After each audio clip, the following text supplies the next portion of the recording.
ما هو الفرق بين الله وبين علي؟ أن الله رازق وعلي رازق. الله يحيي وعلي يحيي. علي يميت والله يميت.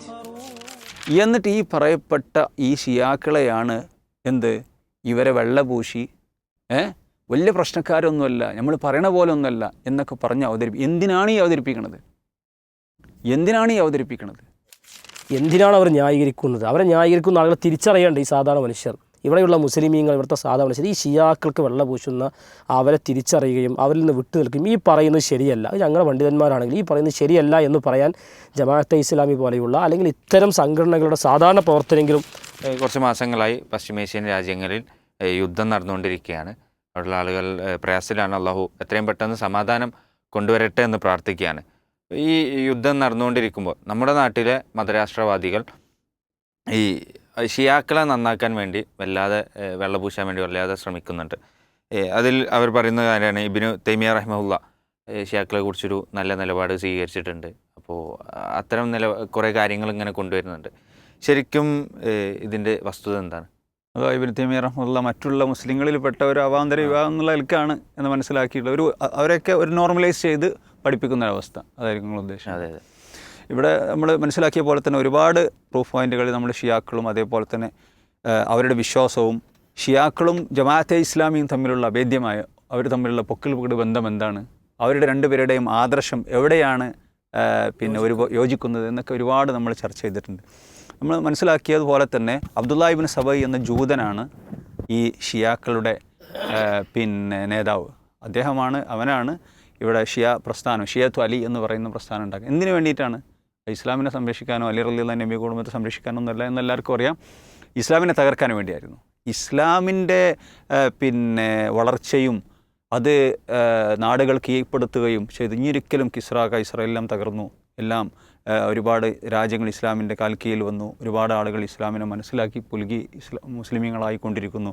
ഇനി ഇസ്ലാമിനെ തകർക്കാൻ ഒരിക്കലും ഒരു ശത്രു പുറത്തുനിന്ന് വന്നിട്ട് ഒരിക്കലും യുദ്ധം ചെയ്തുകൊണ്ട് മുസ്ലിങ്ങളെ ഇസ്ലാമിനെ തകർക്കാൻ പറ്റുകയില്ല എന്ന് മനസ്സിലാക്കുമ്പോഴാണ് അബ്ദുല്ലാ ഇബ്നു സബ എന്ന ഈ ജൂതന്മാർ ആയിട്ടുള്ള ആളുകൾ എന്ത് ചെയ്യുന്നത്, ഇസ്ലാമിനെ ഇക്കാലത്ത് ഇസ്ലാമിൻ്റെ ശത്രുക്കളാണ് ജൂതന്മാർ. റസൂലുള്ളാഹി സ്വല്ലല്ലാഹു അലൈഹി വസല്ലം അവിടെ മദീനയിൽ വരുന്ന സമയത്ത് ബനു നദീർ, ബനു ഖുറൈള, ബനു കൈനുക എന്ന് പറയുന്ന ഒരുപാട് ജൂതഗോത്രങ്ങളുണ്ട്. അവരെല്ലാവരും തകർക്കപ്പെടുകയും അതുപോലെ തന്നെ ഒളിച്ചോടുകയൊക്കെ ചെയ്ത് നമുക്ക് ചരിത്രത്തിൽ കാണാൻ സാധിക്കും. അപ്പോൾ ഇസ്ലാമിനെ തകർക്കാൻ വേണ്ടിയാണ് ഇവനെന്ത് ചെയ്യുന്നത്, ഷിയത്തു അലി എന്ന് പറയുന്ന ഒരു വിഭാഗമായിട്ട് വരിക. റസൂലുള്ളാഹി സ്വല്ലല്ലാഹു അലൈഹി വസല്ലമയുടെയും അബൂബക്കർ റളിയല്ലാഹു അൻഹു, ഉമർ റളിയല്ലാഹു അൻഹു കാലശേഷമാണ് ഇവിടെ ഉണ്ടാകുന്നത്. അപ്പോൾ നമുക്കത് ആ ചരിത്രം ഉസ്മാൻ റളിയല്ലാഹുവിൻ്റെ മരണത്തിനും അതേപോലെ തന്നെ അലി റളിയല്ലാഹുവിൻ്റെ ഹുസൈൻ്റെ ഒക്കെ മരണത്തിനൊക്കെ കാരണമായിട്ടുള്ളത് ഈ ഷിയാക്കളായിട്ടുള്ള ആളുകളാണ്. ഇവർ നമുക്കറിയാം സഹാബത്തിനെ മുഴുവൻ കാഫറാക്കുന്ന ആളുകളാണ്. വളരെ വിലരിൽ എണ്ണാകുന്ന ആളുകളെ മാത്രം 2-3 സഹാബികൾ മാത്രമേ ഓർക്കുന്നത് മുസ്ലിമീങ്ങളായിട്ടുള്ളൂ. ബാക്കി അല്ലാഹു സുബ്ഹാനഹു വ തആല ഞാൻ തൃപ്തിപ്പെട്ടിട്ടുണ്ട്. അതേപോലെ തന്നെ വസ്സാബിഖൂനൽ അവ്വലൂന മിനൽ മുഹാജിരീൻ വൽ അൻസാർ എന്ന് അല്ലാഹു സുബ്ഹാനഹു വ തആലയും റസൂലുള്ളാഹി സ്വല്ലല്ലാഹു അലൈഹി വസല്ലം അത് പറഞ്ഞ സഹാബികളെ മുഴുവൻ 1, 2, 3 ഒഴിച്ചെടുത്ത് ബാക്കിയെല്ലാം കാഫിറാക്കുന്ന ആളുകളാണ് നമുക്കറിയാം. അതേപോലെ തന്നെ ഉമർ ഇബ്നുൽ ഖത്താബ് റളിയല്ലാഹു അൻഹു, അബൂബക്കർ റളിയല്ലാഹു അൻഹു, ഉസ്മാൻ റളിയല്ലാഹു അൻഹുവിൻ്റെ പേര് വരുമ്പോൾ ലാനത്ത് ചെല്ലുന്ന ആൾക്കാരാണ്. അവർ ദീനെ തകർക്കുന്ന ആളുകളാണ് എന്നൊക്കെ പറയുന്ന ആളുകളാണ് എന്ന് മാത്രമല്ല ഈ ഇറാഖിലും സിറിയയിലും ലബനാനിലും യമനിലും ഇങ്ങനെ ഇസ്ലാമിക രാജ്യങ്ങളിൽ ലക്ഷക്കണക്കായ മുസ്ലിമീങ്ങളെ കൊന്നു തള്ളിയ ആളുകളാണ് ഈ ഷിയാക്കൾ. ഇറാൻ എന്ന രാഷ്ട്രം സ്ഥാപിക്കാൻ വേണ്ടിയൊക്കെ ഈ സിറിയയിലൊക്കെ ഇറാനിലൊക്കെ അവർ കൊന്നു തള്ളിയ മുസ്ലിങ്ങളുടെ കണക്കില്ല. കിട്ടിയ കണക്കുകളാണ് ഈ 10 ലക്ഷം 20 ലക്ഷം അതേപോലെ 30 ലക്ഷം എന്നൊക്കെ ഉള്ളത്. കണക്കില്ലാതെ അഹ്ലുസുന്നയുടെ ഇറാനിലൊരു പോപ്പുലേഷനൊക്കെ ഈ മുസ്ലിം പണ്ഡിതന്മാർ നമ്മുടെ സലഫി ഉലമാക്കൾ പറഞ്ഞു എത്ര ഉണ്ടായിരുന്നു ഇറാൻ ഭരണകൂടം വരുന്നതിന് മുമ്പ്, ഈ പറയപ്പെട്ട ഈ ഷിയ ഭരണം വരുന്നതിന് മുമ്പ്. അപ്പോൾ ഞാൻ പറഞ്ഞു വരുന്നത് ഈ ആളുകളെ ഒരുപാട് വിഭാഗങ്ങളുണ്ട്. ഈ ഷിയാക്കളുടെ പല ഉഗ്ര വിഭാഗങ്ങളെയും കാഫിറുകളായി കൊണ്ട് തന്നെ പണ്ഡിതന്മാർ പഠിപ്പിച്ചിട്ടുണ്ട്. അപ്പോൾ ഇതിനെയൊക്കെ ഈ പറയപ്പെട്ട ചില അസരിമാരും അതേപോലെ തന്നെ ഞങ്ങൾ പോലെ ആലിമീങ്ങളാണ്, ഇവിടുന്ന് അസറിന്ന് പഠിച്ചു വന്നതാണ്, ഞങ്ങൾക്ക് എല്ലാ ഇൽമും കഴിഞ്ഞ ആൾക്കാരാണെന്നൊക്കെ പറഞ്ഞ് അവരിപ്പോൾ ഈ ജമാഅത്തെ ഇസ്ലാമിയുടെയൊക്കെ മൈക്കുകളായിക്കൊണ്ട് ശരിക്കും ചരിത്രം അറിയാതെ ഒരു ചില സംഗതികൾ സോഷ്യൽ മീഡിയയിലൊക്കെ ഇങ്ങനെ പരത്തി വിടുകയാണ്. എന്താ പറയണത്, ഒരു ഷിയാക്കൾ പ്രശ്നമുള്ളതല്ല അങ്ങനെ നമ്മൾ വിചാരിക്കണ പോലെ. സാധാരണ മുസ്ലിങ്ങളിൽ പല വിഭാഗങ്ങളുണ്ട്, അതുപോലത്തെ ഒരു വിഭാഗം അവരെ കാഫിറുകളെന്ന് പണ്ഡിതന്മാർ പറഞ്ഞിട്ടില്ല. ഇബ്നു തൈമിയ റഹ്മത്തുള്ളാഹി അലൈഹി ആ നിലയ്ക്ക് സൂചിപ്പിച്ചിട്ടില്ല എന്നൊക്കെ പറഞ്ഞിട്ട് ഇവരിങ്ങനെ പിന്നെ തെറ്റിദ്ധരിപ്പിച്ചുകൊണ്ടിരിക്കുകയാണ്. യഥാർത്ഥത്തിൽ ഇബ്നു തൈമിയ റഹ്മത്തുള്ളാഹി അലൈഹി ഷിയാക്കളുടെ പല വിഭാഗങ്ങളെക്കുറിച്ച് പറഞ്ഞതിന് ശേഷം അദ്ദേഹം പറയാണ്, ലൗ കാനത്ത് ഇഹ്ദാ ത്വൈഫത്തൈനി മുർത്തദ്ദത്തൈനി അനിൽ ഇസ്ലാം ലകാനു അക്ഫറ മിനൽ യഹൂദി വന്നസാറ. വിഭാഗങ്ങൾ ഓരോ വിഭാഗങ്ങളെക്കുറിച്ച് പറയാണ്. എന്നിട്ട് പറയാണ് അവർ അക്ഫറ മിനൽ യഹൂദി വന്നസാറ, യൂത ക്രിസ്ത്യാനികളെക്കാൾ ഏറ്റവും കൂടുതൽ അവരെക്കാൾ വലിയ കുഫറിൻ്റെ ആൾക്കാരാണ്. അവിടെ വിശദീകരിക്കുന്നുണ്ട്. എന്നിട്ട് അദ്ദേഹം പറയണം അഹക്കുബിൽ കിതാൽ, അവർ കൊല്ലപ്പെടാൻ, ഇസ്ലാമിക രാഷ്ട്രത്തിലാണ് അവർ കൊല്ലപ്പെടേണ്ടവരാണ്. അദ്ദേഹത്തിന് മിൻഹാജുസുന്നയിലെ പിന്നെ കിതാബിൽ നിന്ന് നമുക്കത് വായിക്കാൻ സാധിക്കും. മിൻഹാജുസുന്ന എന്ന് പറഞ്ഞാൽ ഷിയാക്കളൊക്കെതിരെ അദ്ദേഹം എഴുതിയ കിതാബാണ്. വൃത്തായ ഏറ്റവും പ്രധാനപ്പെട്ട അഹ്ലുസുന്നയുടെ പ്രധാനപ്പെട്ട കിതാബാണ്. എന്ന് മാത്രമല്ല അദ്ദേഹം പറയണം വൽ ഗാലിയത്തു യുക്തലൂന ബി ഇത്തിഫാഖിൽ മുസ്ലിമീൻ, മുസ്ലിം പണ്ഡിതന്മാരുടെ ഇത്തിഫാഖുണ്ട്, അവരെന്താണ് കൊല്ലപ്പെടേണ്ടവരാണ്. കാരണം എന്താ, വഹുമുല്ലദീന യഅ്തഖിദൂനൽ ഇലാഹിയ വന്നുബുവ ഫി അലിയിൻ, അലി റളിയല്ലാഹു അൻഹു അദ്ദേഹം ആരാണ്, അദ്ദേഹം പടച്ചവൻ്റെ അഥവാ അദ്ദേഹം പടച്ചവനാണെന്ന് വിശ്വസിക്കുന്ന ആളുകളാണ്. അള്ളാഹുവിൻ്റെ എല്ലാ കഴിവുകളും വകവെച്ചു കൊടുക്കുന്ന ഈ പറയപ്പെട്ട ആളുകൾ അവർ പിന്നെ എന്താണ് ഫി അലിയിൻ ഗൈരിഹി, ഗൈരി എന്ന് പറഞ്ഞാൽ അവരുടെ മറ്റ് ഇമാമികളും മിസ്ല നുസൈരിയ ഉൽ ഇസ്മായിലിയ അല്ലദീന യുഖാലുഹും, എന്നിട്ട് അവരുടെ വിശേഷണങ്ങൾ ഇങ്ങനെ പറഞ്ഞു വരികയാണ്. അവരാരാണ്? അവർ ഈ പറയപ്പെട്ട പോലെ തന്നെ അവർ ഈ പിന്നെ യൂത നസ്രാണികളേക്കാൾ കൂടുതൽ കുഫറിൻ്റെ ആൾക്കാരാണ്.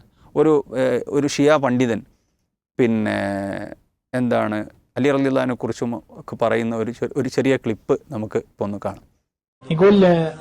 يقول مثلا ما هو الفرق بين الله وبين علي؟ أن الله رازق وعلي رازق. الله يحيي وعلي يحيي. علي يميت والله يميت. കണ്ടില്ലേ എന്താ പറഞ്ഞത്? അഥവാ അദ്ദേഹത്തോട് ചോദ്യം, അലി റളിയല്ലാഹു അൻഹുവും അതേപോലെ തന്നെ പടച്ചോനും തമ്മിൽ എന്താണ് ഫർക്ക്, എന്താണ് വ്യത്യാസം? അപ്പോൾ അദ്ദേഹം പറയാണ് അള്ളി റാസിക്കാണ്, അലിയും റാസിക്കാണ്. നമുക്ക് ഭക്ഷണം തരുന്ന ആളാണ്, അലിയും നമുക്ക് ഭക്ഷണം തരുന്ന ആളാണ്. അള്ളി മരിപ്പിക്കുന്ന ആളാണ്, അലി മരിപ്പിക്കുന്ന ആളാണ്. അള്ളി ജീവിപ്പിക്കുന്ന ആളാണ്. ഇതൊരു വിശ്വാസമാണ്. ഇങ്ങനെയുള്ള ഷിയാക്കളെയാണ് നമുക്ക് ധാരാളക്കണക്കിന് പണ്ഡിതന്മാരുടെ ഫത്വകൾ, നമുക്ക് ധാരാളക്കണക്കിന് കൊട്ടക്കണക്കിന് പണ്ഡിതന്മാരുടെ ഫത്വകൾ നമുക്ക് കാണാൻ സാധിക്കും. ഇവർ കാഫിറുകളാണ്, മുർത്തദുകളാണ് എന്നുള്ളത്. എന്നിട്ട് ഈ പറയപ്പെട്ട ഈ ഷിയാക്കളെയാണ് ഇവരെ വെള്ളപൂശി വലിയ പ്രശ്നക്കാരൊന്നുമല്ല, നമ്മൾ പറയണ പോലെ ഒന്നുമല്ല എന്നൊക്കെ പറഞ്ഞ് എന്തിനാണ് ഈ അവതരിപ്പിക്കുന്നത്? ഇത് ഈ ജമാഅത്തെ ഇസ്ലാമിയെ സംബന്ധിച്ചിടത്തോളം ഈ രീതിയിൽ ഷിയാക്കളെ ന്യായീകരിക്കൽ പോലെ ആവശ്യമാണ്, പോലെ ആദർശം അതാണ്. അത് ഹസനുൽ ബന്നയുടെയും സയ്യിദ് കുത്തുബിൻ്റെയൊക്കെ ആദർശം പിന്നെ നമുക്ക് പരിശോധിച്ചിട്ടുണ്ടെങ്കിൽ ഓരോ വാദങ്ങൾ പരിശോധിച്ചാൽ നമുക്ക് സാധിക്കും. ഇമാമിയ വാദം രണ്ട് കൂട്ടർക്കും ഉണ്ട്. ഇവർക്ക് ജമാഅത്തെ ഇസ്ലാമിയെ സംബന്ധിച്ചിടത്തോളം ഇവിടുത്തെ ഏറ്റവും ഇന്ന് ലോകത്ത് ഉള്ള മതരാഷ്ട്രം എന്ന് പറഞ്ഞാൽ അല്ലെങ്കിൽ ഇസ്ലാമികമായ ഭരണകൂടം എന്ന് പറഞ്ഞാൽ ഇറാനാണ്. ഏത് ഇറാൻ? ഈ പറയപ്പെട്ട വിശ്വാസമുള്ള ഇറാൻ. ഈ പറയപ്പെട്ട വിശ്വാസമുള്ള റാഫിലികളുടെ രാഷ്ട്രമാണ് ഇന്ന് അവർക്ക്. സൗദി അറേബ്യയിലേക്ക് ഇസ്ലാമിക രാഷ്ട്രമല്ല. അതേപോലെ തന്നെ ഇന്ന് പിന്നെ ഒരുപാട് ഇസ്ലാമിക രാഷ്ട്രങ്ങളായിട്ട് അറിയപ്പെടുന്ന രാഷ്ട്രങ്ങളൊന്നും അവർക്ക് ഇസ്ലാമിക രാഷ്ട്രങ്ങളല്ല. എന്നാൽ അവരുടെ ഇസ്ലാമിക രാഷ്ട്രം എന്ന് പറഞ്ഞാൽ ഇറാനാണ്. ഇറാനിൽ ഈ പറയപ്പെട്ട ലക്ഷക്കണക്കിന് മുസ്ലിമീങ്ങളെ കൊന്നു തള്ളി എന്നിട്ട് ഭരണത്തിലേറിയ ഈ ഇറാൻ എന്ന രാഷ്ട്രം ഇറാനിലെ ഇസ്ലാമിക വിപ്ലവം എന്നാണ് ജമാഅത്തെ ഇസ്ലാമി പരിചയപ്പെടുത്തിയത്. ഖുമൈനി ഭരണത്തിൽ കയറിയതിന് ശേഷം പല രാജ്യങ്ങളിൽ നിന്ന് ജമാഅത്തെ ഇഖ്വാൻ മുസ്ലിമീൻ്റെ ആളുകൾ, നേതാക്കന്മാർ പിന്നെ ഖുമൈനിക്ക് അഭിവാദനം അർപ്പിക്കാൻ വേണ്ടി ഈ ഇറാനിൽ പോയതൊക്കെ നമുക്ക് ചരിത്രത്തിൽ കാണാൻ സാധിക്കും. അപ്പോൾ ധാരാളം പണ്ഡിതന്മാർ ഇവർ പിന്നെ കാഫിറുകളാണെന്ന് പറഞ്ഞു. ഇബ്നു തൈമിയ മാത്രമല്ല, ഇബ്നു തൈമിയ നമ്മൾ വായിച്ചത്. ഇപ്പോൾ കഴിഞ്ഞൊരു പ്രൂഫിനിൽ അബ്ദുൽ മലിക് സലഫി വിശദമായി സംസാരിച്ചിരുന്നു. ഇബ്നു കസീർ റഹ്മത്തുള്ളാഹി അലൈഹി സൂറത്ത് ഫതഹിൻ്റെ 29-ാമത്തെ ആയത്ത് മുഹമ്മദ് റസൂലുള്ളാഹി വല്ലദീന മാഹു അഷിദ്ദാഉ അലൽ കുഫാരി റഹ്മാഉ ബൈനഹും എന്നുള്ള ആയത്ത് സഹാബത്തിൻ്റെ മഹത്വം പറയണം അല്ലാഹു സുബ്ഹാനഹു വ തആല. തൗറാത്തിലും ഇഞ്ചീലിലും അല്ലാഹു സുബ്ഹാനഹു വ തആല അവരുടെ മഹത്വം പറഞ്ഞിട്ടുണ്ട് എന്നൊക്കെ പറഞ്ഞതിന് ശേഷം ഇബ്നു കസീർ റഹ്മത്തുള്ളാഹി അലൈഹി പറയാണ് വഹാദിൽ ആയ ഇൻതസാൽ ഇമാം മാലിക് റഹ്മത്തുള്ളാഹി അലൈഹി പറഞ്ഞിട്ടുണ്ട് ഫി റിവായത്തിൻ അൻഹു ബി തക്ഫീർ റവാഫിൽ, ഈ റാഫിലുകൾ കാഫിറുകളാണ് എന്നുള്ളത്. കാരണം അല്ലാഹു സുബ്ഹാനഹു വ തആല മദ്ഹ് പറഞ്ഞ് വിശുദ്ധ ഖുർആനിലും തൗറാത്തിലും ഇഞ്ചീലിലും മദ്ഹ് പറഞ്ഞിട്ടുള്ള ഈ സഹാബികളെ അവരാരാണ്? ഈ സഹാബത്തിനെ നിന്ദിക്കുന്ന ആൾ, അല്ലദീന യുബ്ഗിദൂന സഹാബത്തിനോട് ദേഷ്യം വെക്കുന്ന ആളുകളാണ്, അവരെ നിന്ദിക്കുന്ന ആളുകളാണ്. ഇങ്ങനെ സഹാബത്തിന് ഒമൻ പിന്നെ ഗാല സഹാബത്തിനോട് ദേഷ്യം വെക്കുന്ന, അവരെ നിന്ദിക്കുന്ന, മോശമാക്കുന്ന ആളുകൾ ഫഹുവ കാഫിറുൻ ലിഹാദിൽ ആയ, അവർ കാഫിർ. ആരാ പറയണത്? ഇബ്നു കസീർ റഹ്മത്തുള്ളാഹി അലൈഹിയാണ് പറയുന്നത്.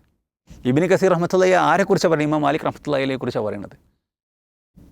ഇത് വിശുദ്ധ ഇബ്നു കസീർ റഹ്മത്തുള്ളാഹി അലൈഹിയുടെ തഫ്സീറിൽ നമുക്ക് കാണാൻ സാധിക്കും. അതേപോലെ തന്നെ പൗരാണികരായ ഒരുപാട് പണ്ഡിതന്മാർ പറഞ്ഞു. ഇനി ആധുനിക പണ്ഡിതന്മാർ ഇബ്നു ബാസ് റഹ്മത്തുള്ളാഹി അലൈഹി വ്യക്തമായിക്കൊണ്ട് തന്നെ ഇവരുടെ ഓരോ വിഭാഗത്തെയും കുറിച്ച് പറഞ്ഞതിന് ശേഷം ഇതിലുള്ള ഏറ്റവും ഉഗ്രവാദികളായിട്ടുള്ള ഇപ്പോൾ ഇവിടെ സൂചിപ്പിച്ച പോലെ തന്നെയുള്ള ആളുകൾ അവർ കാഫിറുകളാണ്.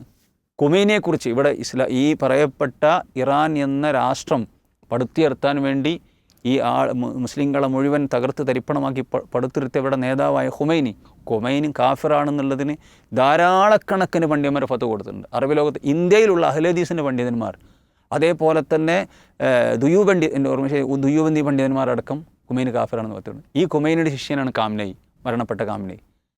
ഈ ഖൊമൈനിയുടെ അതേ വാദമുള്ള ആളാണ്. ഖൊമൈനിയുടെ അതേ വാദമുള്ള ആളാണ്.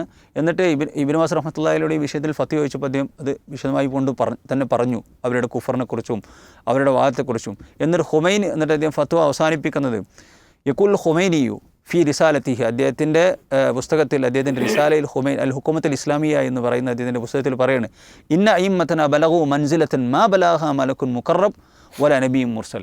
നമ്മുടെ 12 ഇമാമിയങ്ങൾ അവർ എത്തിയിട്ടുള്ള അവരുടെ പദവി ഒരു പ്രവാചകനും ആ പദവിയിലേക്ക് എത്തിയിട്ടില്ല, ഒരു മലക്കും ആ പദവിയിലേക്ക് എത്തിയിട്ടില്ല. അപ്പോൾ അള്ളാഹുവിൻ്റെ പ്രവാചകന്മാരെക്കാൾ വലിയ പദവിയിലാണ് നമ്മുടെ ഇമാമന്മാർ എന്ന് ഹുക്കുമത്തുൽ ഇസ്ലാമിയ എന്ന ഗ്രന്ഥത്തിൽ ഖൊമൈനി പറഞ്ഞിട്ടുണ്ട്. ഈ ഖൊമൈനി കാഫിറാണെന്ന് ഒരുപാട് പണ്ഡിതന്മാർ പിന്നെ അദ്ദേഹത്തെ ഫത്വ കൊടുത്തു. ഹുക്കാമുൽ ഇറാൻ അൽ യൗം പിന്നെ ഇബ്നു ബാസ് റഹ്മത്തുള്ളാഹി പറയാണ്, ഹുക്കാമുൽ ഇറാൻ അൽ യൗം മിൻ അദല്ലിന്നാസി വഅക്ഫരിഹിം, ജനങ്ങളുടെ കൂട്ടത്തിൽ ഏറ്റവും വാലുകളാണ്, ഏറ്റവും കൂടുതൽ കുഫറിൻ്റെ ആൾക്കാരാണ്. വൈൻ തലാഹറു ബിൽ ഇസ്ലാം, അവരുടെ തക്കിയയുടെ ഭാഗമായിട്ട് ഇസ്ലാം ജനങ്ങൾക്കിടയിൽ ഞങ്ങൾ മുസ്ലിമീങ്ങളാണ് അപ്പോൾ എന്ന് പറഞ്ഞാലും ശരി. അപ്പോൾ ഒരു വലിയ തൊപ്പിൻ തലപ്പാവും അതേപോലെ തന്നെ നീളം കുപ്പായൊക്കെ ഇട്ട് കാണുമ്പോൾ നമ്മൾ വിചാരിക്കും ഇസ്ലാമിൻ്റെ വലിയ രൂപങ്ങളാണെന്ന് വിചാരിക്കും. അവർ ഇസ്ലാമിനെ തകർക്കാൻ വന്ന ആളുകളാണ് നമ്മൾ മനസ്സിലാക്കണം. അപ്പോൾ ഞാൻ പറഞ്ഞു വരുന്നത്, ഈ ഷിയാക്കളെ വെള്ളപൂശുക എന്നുള്ളത് ജമാഅത്തെ ഇസ്ലാമിയുടെ മതരാഷ്ട്രവാദക്കാരുടെ ഈ ബന്നായികളുടെയും കുത്തുബികളുടെയൊക്കെ ആവശ്യമാണ്. ഓരോ ആദർശവും ഇവരുടെ ആദർശവും ഒരേപോലെ ഉള്ള ആദർശമാണ് നമ്മൾ മനസ്സിലാക്കുക. അതിൽ നമ്മൾ പെട്ടുപോകാൻ പാടില്ല എന്നാണ്. എന്ന് മാത്രമല്ല, ഇപ്പോൾ ഇവിടെ പശ്ചിമേഷ്യയിൽ യുദ്ധം വന്നു, ഈ ഇസ്രായേലിനെ തകർക്കുന്നു, അതേപോലെ തന്നെ അമേരിക്കയെ തകർക്കുന്നു എന്ന് പറഞ്ഞ് ഇവർ ഏകദേശം പിന്നെ ഈ ഇസ്രായേലിലേക്ക് ഇടുന്ന ഷെല്ലുകളുടെയും അതേപോലെ തന്നെ ആക്രമണങ്ങളുടെയും അതിൻ്റെ എത്രയോ ഇരട്ടി ഇസ്ലാമിക രാഷ്ട്രങ്ങളിലേക്ക് ഇട്ട് കഴിഞ്ഞു. അതിനുള്ള കാരണം പറഞ്ഞു അവിടെ അമേരിക്കൻ്റെ ബേസുകളുണ്ട് എന്ന് പറഞ്ഞു. എന്നാൽ അമേരിക്കയുടെ ബേസുകൾക്ക് തന്നെയുള്ള ഈ ഷിയാക്കളുടെ രാഷ്ട്രങ്ങൾക്ക് ഒന്നും ചെയ്തിട്ടില്ല. അതുപോലെ ആവശ്യം ഇസ്ലാമിക രാഷ്ട്രങ്ങൾ തകർക്കുക എന്നുള്ളത് അത് അവരുടെ ഖുത്ത ഹംസീനിയയുടെ അവരുടെ പ്ലാനിൽ പെട്ടതാണ്. സൗദി അറേബ്യ അടക്കമുള്ള രാജ്യങ്ങൾ ഞങ്ങളുടെ കീഴിൽ വരും, അതിനുള്ള പണി അവർ എടുത്തുകൊണ്ടേയിരിക്കുകയാണ്. അതാണ് ഇപ്പോൾ എത്രയോ അൽസുന്നയുടെ രാഷ്ട്രങ്ങളായ ലെബനാനാകട്ടെ അതേപോലെ തന്നെ ഇറാഖാകട്ടെ പല രാഷ്ട്രങ്ങളും അവരുടെ കയ്യിലാണ്. അപ്പോൾ അത് നമ്മൾ തിരിച്ചറിയേണ്ടതുണ്ട് എന്നുള്ളതാണ് സൂചിപ്പിക്കാനുള്ളത്. ഇതിലെ ഒരു അത്ഭുതകരമായ കാര്യം എന്താ വെച്ചാൽ, നമ്മുടെ നാട്ടിലുള്ള കുറേ ആളുകൾ ഉസ്താദ് പറഞ്ഞ പോലെ ജമാഅത്തെ ഇസ്ലാമി പോലെയുള്ള അല്ലെങ്കിൽ അവരോട് അനുഭാവം വെച്ച് പുലർത്തുന്ന കുറേ ആളുകൾ അവരെന്തിനാണ് ഷിയാക്കളെ ന്യായീകരിക്കുന്നത്? അഹ്ലുസുന്നയോട് ഇത്രയധികം ദ്രോഹം വെച്ച് പുലർത്തിയ, അപ്പോൾ യഥാർത്ഥത്തിൽ ഇറാൻ എന്ന് പറഞ്ഞാൽ ഇപ്പോൾ ഷിയാക്കളിൽ പല വിഭാഗം ആളുകളുണ്ട്. അതിൽ ഏറ്റവും തീവ്ര വിഭാഗമാണ് ഈ റാഫിദികൾ എന്ന് പറയുന്ന വിഭാഗം, ഈ ഇമാമിയത്ത് വാദമുള്ള ഷിയാക്കൾ. അവർ യഥാർത്ഥത്തിൽ എന്താ ചെയ്യുക വെച്ചാൽ അവരാണിപ്പോൾ ഇറാൻ ഭരിക്കുന്നത്. അപ്പോൾ അവരുടെ വാദങ്ങൾ, അവരുടെ വിശ്വാസങ്ങൾ, അവരുടെ കർമ്മങ്ങൾ, അവർ ചരിത്രത്തിലുടനീളം ചെയ്തു വെച്ച കാര്യം നമ്മുടെ മുന്നിൽ പകൽ വെളിച്ചം പോലെ ഉണ്ട്. അപ്പോൾ അവരുടെ ക്രൂരത അഹ്ലുസുന്ന എല്ലാ കാലത്തും സഹിച്ചവരാണ്. അപ്പോൾ അവരെ വെള്ളപൂശി എന്തിനാണ് ഈ നമ്മുടെ നാട്ടിലുള്ള അഹ്ലുസുന്നയെ സ്നേഹിക്കുന്ന അല്ലെങ്കിൽ ആ നിലക്ക് മുന്നോട്ട് പോകുന്ന അല്ലെങ്കിൽ അങ്ങനെ പോകേണ്ട ആളുകൾ ഇവർ ഷിയാക്കളെ നിരന്തരം ന്യായീകരിക്കുകയും അവരൊരു പോരാളികളായി ചിത്രീകരിക്കുകയും അവർ പിന്നെ വിപ്ലവകാരികളാണ് എന്ന് പറയുകയും ചെയ്ത് എന്തിനാണ് അവർ മുന്നോട്ട് വരുന്നത്? ഇസ്ലാമിക സഹായികളാണ്, ഗസയുടെ ഫലസ്തീൻ്റെ ഒക്കെ വിമോചകരാണ്, ഖുദ്സിൻ്റെ വിമോചകരാണ്. ഇങ്ങനെയൊക്കെ ഒരു ഇത് കൊടുത്ത് അവർ നിരന്തരം പാട്ടുകളും പ്രസംഗങ്ങളൊക്കെ ആയിട്ട് മുന്നോട്ട് പോകുന്നതിൻ്റെ ആവശ്യം എന്താണ്? കാരണം അവരുടെ വാദങ്ങൾ എടുത്തു നോക്കി കഴിഞ്ഞാൽ എല്ലാ കാലത്തും അഹ്ലുസുന്നയെ നിരന്തരം ഉപദ്രവിച്ച ഇറാനിലെ, ലെബനാനിലെ, സിറിയയിലെ ലക്ഷക്കണക്കിന് അഹ്ലുസുന്നയുടെ ആളുകളെ, സ്ത്രീകളും കുട്ടികളും പണ്ഡിതന്മാരും അടങ്ങുന്ന ഒരു വലിയ ജനവിഭാഗത്തെ കൊന്നുകളഞ്ഞ മനുഷ്യർ. സാധാരണ നമ്മുടെ നാട്ടിൽ അങ്ങനെ കുറച്ച് ആളുകൾ നമ്മൾ എന്തെങ്കിലും ഉള്ളെടുക്കുന്ന നിലപാട് അഹ്ലുസുന്നയിലാണെങ്കിൽ പോലും നമ്മൾ എടുക്കുന്ന നിലപാട് എന്തെങ്കിലും അഹ്ലുസുന്നക്ക് പുറത്തുള്ള വിഭാഗത്തെ ഇവർ ഗ്രന്ഥങ്ങൾ ഉദ്ധരിച്ച് ആയത്തുകൾ ഓതി ഹദീയത്തുകൾ പറഞ്ഞ് ന്യായീകരിച്ച് വളച്ചൊടിക്കുക എന്തിനാണ് ഇവർ കഷ്ടപ്പെടേണ്ട ആവശ്യം? അവിടുത്തെ സാധാരണ മനുഷ്യരെങ്കിലും ഈ ജമാഅത്തെ ഇസ്ലാമിയിലുള്ള അല്ലെങ്കിൽ ഇത്തരം വിഭാഗങ്ങളെ പിൻപറ്റുന്ന സാധാരണ മനുഷ്യരെങ്കിലും ചിന്തിക്കേണ്ട ഒരു കാര്യമല്ലേ? എന്തിൻ്റെ കാര്യമുണ്ട് ഷിയാക്കൾ നമ്മൾ ന്യായീകരിക്കേണ്ട? ഈ കേരളത്തിൽ വന്നിട്ട് അവർക്ക് ഇവിടെ ഒരു ഏണി വെച്ച് കൊടുക്കേണ്ട എന്ത് കാര്യം മുസ്ലിമീങ്ങൾക്കുണ്ട്? അത് നമുക്കറിയാം. അവിടെ വാദങ്ങൾ എടുത്തു കഴിഞ്ഞാൽ അലി റളിയല്ലാഹു അൻഹു അള്ളാഹുവിനെ പോലെയാണ്, അല്ലെങ്കിൽ അവർക്ക് നുബുവത്തുണ്ട്, ഒരു മലക്കും ഒരു പ്രവാചനും അവരിലേക്ക് എത്തുകയില്ല എന്ന് ചിലപ്പോൾ വിശദമായി വിശദീകരിച്ചു കഴിഞ്ഞു. സ്വഹാബത്തിനെ ചീത്ത പറയുന്നത് ആര്? സ്വഹാബത്ത് അതിൽ തന്നെ ഏറ്റവും പ്രമുഖനായ അബൂബക്കർ സിദ്ദീഖ് റളിയല്ലാഹു അൻഹു, ഉമർ റളിയല്ലാഹു അൻഹു, ആയിഷ റളിയല്ലാഹു അൻഹ, അതേപോലെ തന്നെ മുആവിയ റളിയല്ലാഹു അടക്കമുള്ള മുഴുവൻ സ്വഹാബത്തിനെയും നിരന്തരം ചീത്ത പറയുന്ന, അവരെ തെറി വിളിക്കുന്ന, അവർ കാഫിറുകളാണ്, അവർക്ക് ഇമാം മഹദി വന്നു കഴിഞ്ഞാൽ, അവരുടെ മഹദി വന്നു കഴിഞ്ഞാൽ ഈ ഖബർ മാന്തി അത് പുറത്തെടുത്ത് കുരിശിൽ തകർക്കും എന്നൊക്കെ പറഞ്ഞുകൊണ്ടിരിക്കുന്ന ആളുകളെ എന്തിനാണ് അവർ ന്യായീകരിക്കുന്നത്? അവരെ ന്യായീകരിക്കുന്ന ആളുകളെ തിരിച്ചറിയേണ്ട ഈ സാധാരണ മനുഷ്യർ, ഇവിടെയുള്ള മുസ്ലിമീങ്ങൾ, ഇവിടുത്തെ സാധാരണ മനുഷ്യർ, ഈ ഷിയാക്കൾക്ക് വെള്ള പൂശുന്ന അവരെ തിരിച്ചറിയുകയും അവരിൽ നിന്ന് വിട്ടു നിൽക്കുകയും ഈ പറയുന്നത് ശരിയല്ല, അത് ഞങ്ങളുടെ പണ്ഡിതന്മാരാണെങ്കിൽ ഈ പറയുന്നത് ശരിയല്ല എന്ന് പറയാൻ ജമാഅത്തെ ഇസ്ലാമി പോലെയുള്ള അല്ലെങ്കിൽ ഇത്തരം സംഘടനകളുടെ സാധാരണ പ്രവർത്തനെങ്കിലും മുന്നോട്ട് വരേണ്ട കാലം അതിക്രമിച്ചിട്ടുണ്ട് എന്നെങ്കിലും എല്ലാ അഹ്ലുസുന്നയുടെ മുഴുവൻ പണ്ഡിതന്മാരും നഖശിഖാന്തം വിമർശിക്കുകയും എഴുതി തള്ളുകയും ചെയ്തൊരു വിഭാഗമാണ് ഷിയാക്കൾ. ആ ഷിയാക്കളുടെ പലവിധ വിഭാഗങ്ങൾ ഏറ്റവും തീവ്രമായ ഏറ്റവും ഡേഞ്ചറസ് വാദങ്ങൾ പറഞ്ഞുകൊണ്ടിരിക്കുന്ന ആളുകളാണ് ഈ റാഫിദികൾ. ഇപ്പോൾ ഭരിച്ചുകൊണ്ടിരിക്കുന്ന ഇറാനിൻ്റെ ഭരണം കിട്ടിക്കൊണ്ട് അവരുടെ വിപ്ലവം എന്ത് വിപ്ലവമാണ്? മുസ്ലിങ്ങളെ കൊല്ലുന്ന വിപ്ലവമാണുള്ളത്. അവരെ നിരപരാധികളായ ആളുകളെ കൊല്ലുകയും അവരെ ആക്രമിക്കുകയും ചെയ്യുന്ന വിപ്ലവമാണ്. മുസ്ലിമീങ്ങൾ അഹ്ലുസുന്നയുടെ ആളുകളെ ഉള്ള രാജ്യങ്ങളിലേക്ക് നോക്കി മിസൈലുകൾ ഇടുന്ന ഇവരെ ന്യായീകരിക്കുകയും ഇവരെ വെള്ളപ്പുച്ചുകയും അവർ വലിയ ആളുകളാണ് എന്ന് പറയേണ്ട ഗതികേട് മുസ്ലിമീങ്ങൾക്ക് ഒരു കാലത്തും ഉണ്ടായിട്ടില്ല. അതിപ്പോൾ ഈ അഹ്ലുസുന്നയുടെ എന്താ പറയുക ജമാഅത്ത് ഇസ്ലാമിയെ പോലുള്ള ആളുകളാണ് ഇത് പറഞ്ഞുകൊണ്ടിരിക്കുന്ന ഒരു പ്രശ്നം ഇവിടെ ഉണ്ട്. അതേപോലെ തന്നെ എന്നിട്ട് ഇതിൻ്റെ മറവിൽ എന്താ ചെയ്യുന്നത്? വരെ ഇറാനെ വെള്ളപൂശി വന്നല്ല, സൗദിയെ കുറ്റപ്പെടുത്തുകയും ചെയ്യാം. സൗദി എന്ന് പറയുന്ന ലോകത്തിന് ഏറ്റവും രാജ്യങ്ങളിൽ ഏറ്റവും നല്ല രാജ്യമാണ് സൗദി. ഒരുപാട് ഇസ്ലാമിക സംഭാവനകൾ ചെയ്യുന്ന, ഒരുപാട് സ്ഥാപനങ്ങളുള്ള, ഒരുപാട് പള്ളികളുള്ള, ഇസ്ലാമിൻ്റെ വ്യത്യസ്ത രാജ്യങ്ങളിലേക്ക് ധാരാളം സഹായങ്ങൾ ചെയ്തുകൊണ്ടിരിക്കുന്ന, ഒരുപാട് മുസ്ലിമീങ്ങളെ ഇന്ന് സഹായിച്ചുകൊണ്ടിരിക്കുന്ന ഇരു ഹറമുകളും, എന്തു പറഞ്ഞാലും ഈ ഇരു ഹറമുകളും അവിടെ ഭംഗിയായി അതിൻ്റെ കാര്യങ്ങൾ നിർവഹിക്കുകയും അവിടെയുള്ള തീർത്ഥാടകർക്ക് ഹജ്ജിന് മുമ്പ് നിർവഹിക്കാൻ വരുന്ന ആൾക്ക് എല്ലാവിധ സൗകര്യം, ഇപ്പോൾ നമുക്കറിയാം ഹജ്ജിൻ്റെ സമയമാകുമ്പോഴേക്കാണ് അവിടെയുള്ള സൗകര്യങ്ങൾ, അവിടെയുള്ള മാറ്റങ്ങൾ ഓരോ വർഷം കഴിയുമ്പോൾ ഓരോ മാസം എന്തെല്ലാം മാറ്റങ്ങളാണ് സൗദിയിൽ കൊണ്ടുവരുന്നത്. തൗഹീദ് ഷിർക്കിൻ്റെ ഒരു പ്രതീകം പോലും സൗദിയിൽ അരിച്ചു പെറുക്കിയാൽ കിട്ടില്ല. അങ്ങനെ ആ രാജ്യത്തെ സംരക്ഷിച്ച് കാലങ്ങളായി കൊണ്ടു നടക്കുന്ന രാജ്യത്തെ കുറ്റപ്പെടുത്തുകയും ചെയ്യുക.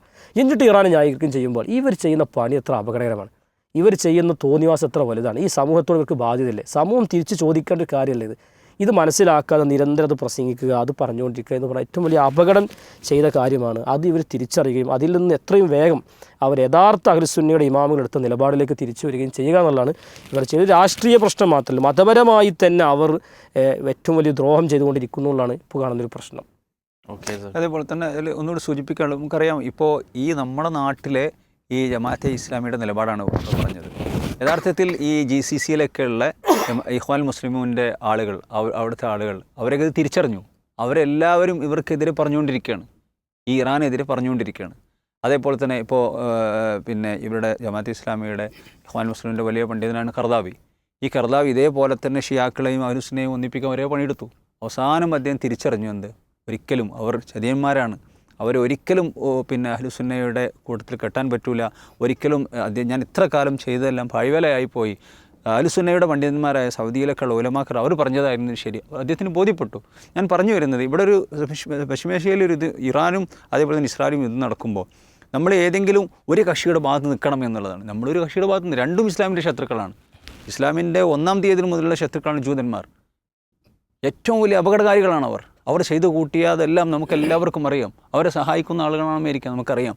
അപ്പോൾ ഇവരെല്ലാം ഇസ്ലാമിൻ്റെ ശത്രുക്കൾ, ഇസ്ലാമിന് വലിയ എക്കാലത്ത് ഒരുപാട് ദോഷങ്ങൾ ഉണ്ടാക്കിയിട്ടുണ്ട് എന്ന് നമ്മൾ മനസ്സിലാക്കുന്നു. അതേപോലെ തന്നെ പിന്നെ ഈ രണ്ട് കൂട്ടരെയും നമ്മൾ എന്താക്കുന്നില്ല, നമ്മൾ അണിചേരുന്നില്ല. ഒരാളെ മാത്രം അവരിൽപ്പെട്ട ആളുകൾ മരണപ്പെടുമ്പോൾ ഷഹീദായി കൊണ്ടുവിടുമ്പോൾ സ്വാഭാവികമായിട്ടും അഹ്ലുസുന്നക്ക് ഖുർആൻ സുന്നത്തിന് എന്താണ് വിഷയത്തിൽ പറയാനുള്ളത് അഹ്ലുസുന്നയുടെ ഉലമാക്കളും അതേപോലെ തന്നെ തുല്ലാബുകളും പറയും. അവർ ഈ പറയപ്പെട്ട മുസ്ലിമീങ്ങളെ കൊന്നു തള്ളിയ ആളുകളെ പിന്നെ ഷഹീദാക്കിയിട്ടും അതേപോലെ തന്നെ വലിയ വീരപുരുഷന്മാരാക്കും അത് ശരിയല്ല. ദീനിയായിട്ട് നമ്മൾ പറയുന്ന ഉത്തരവാദിത്വം നമുക്കുണ്ട് എന്നുള്ളതും കൂടി സൂചിപ്പിക്കണം. ഓക്കെ, ജസാക്കുമുല്ലാഹു ഖൈറ. അപ്പോൾ ഈ വിഷയത്തിൽ നമ്മൾ സ്വീകരിക്കേണ്ട നിലപാടാണ് അൽഹംദുലില്ലാഹ് സൂചിപ്പിച്ചത്. ഇത്തരം കാര്യങ്ങളിൽ രാഷ്ട്രീയപരമായ നിലപാടുകൾ എടുക്കുമ്പോൾ അതിൻ്റെ മതം കൂടി നമ്മൾ ശ്രദ്ധിക്കേണ്ടതുണ്ട്. മതം നിഷ്കർഷിക്കുന്ന അല്ലെങ്കിൽ ഇസ്ലാമിനെതിരെ കാണുന്ന ആളുകളെ അത്തരത്തിൽ തന്നെ കാണാൻ നമുക്ക് സാധിക്കേണ്ടതുണ്ട് എന്നാണ് നമ്മൾ മനസ്സിലാക്കേണ്ടത്.